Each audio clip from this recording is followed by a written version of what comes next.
بسم اللہ الرحمن الرحیم۔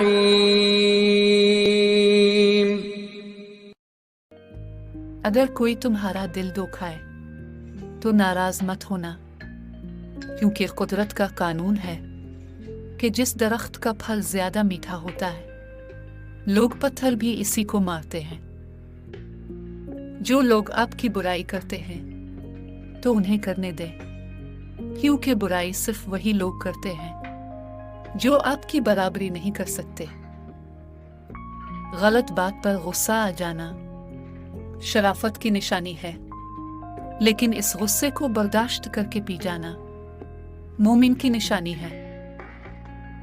مشکلات ہمیشہ بہترین لوگوں کے حصے میں آتی ہیں، کیونکہ وہ اس کو بہترین طریقے سے انجام دینے کی صلاحیت رکھتے ہیں۔ دنیا میں خوبصورت دل تلاش کرو، اور اگر مل جائے تو اس کی قدر کرو، کیونکہ خوبصورت چہرے تو بہت مل جاتے ہیں، لیکن خوبصورت دل بہت کم ملتے ہیں۔ ایک دن سونے نے لوہے سے کہا کہ ہم دونوں ہی لوہے کی ہتھوڑی سے پٹتے ہیں، مگر تم اتنا چلاتے کیوں ہو؟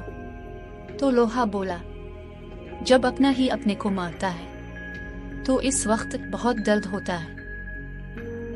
اپنے علاوہ کسی اور کی خوشی دیکھ کر اگر الجھن ہونے لگے تو سمجھ جائیں کہ آپ کے اندر حاسد بیٹھا ہے اور آپ اس کا شکار ہو چکے ہیں۔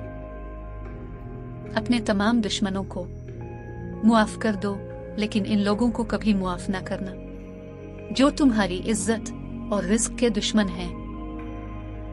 اگر آپ واقعی لوگوں سے جان چھڑانا چاہتے ہیں تو آپ زیادہ کچھ نہ کریں، صرف ان کے بارے میں سچ بتانا شروع کر دیں۔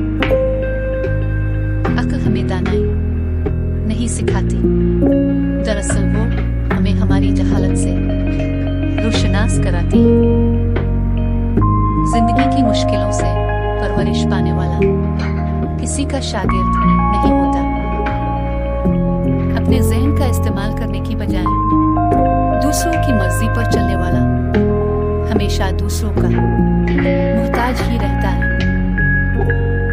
تعریف ایک بہت بڑا دھوکہ ہوتا ہے جو مطلب پورا ہو جانے کے بعد ختم ہو جاتا ہے۔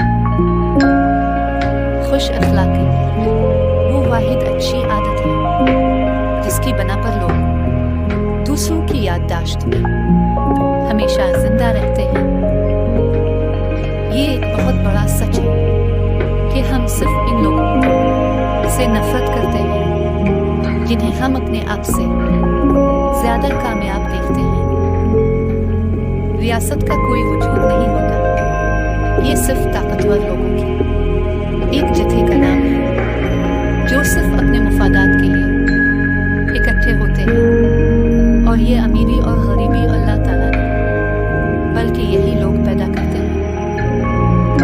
آپ زندگی میں ہر جنگ فتح کر سکتے ہیں، اگر آپ کا کوئی اپنا دشمن کی صف میں نہ کھڑا ہو تب آپ کو شکست سے کوئی نہیں بچا سکتا۔